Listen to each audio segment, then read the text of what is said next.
Hello everyone and welcome to How to Maximize. In today's video, we are going to learn how to add reviews to your Shopify store. Now firstly, you have to open Shopify App Store on your browser like I have already. Now in the Shopify app browser, search for Ali Reviews.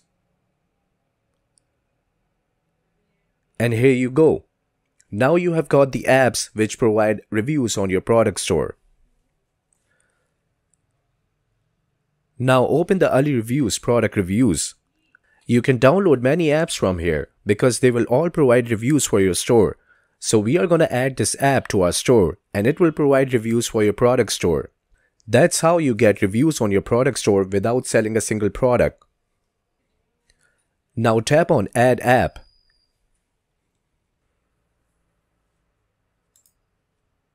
Now select your account.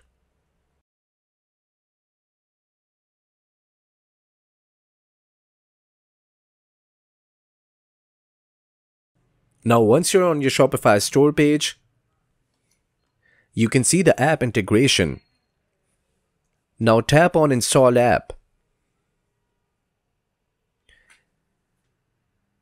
And there you go. Now you can import reviews on your products that you have listed from AliExpress. Now you can use a lot of apps for different products and different integrations for your dropshipping account. Easy, right? See you next time.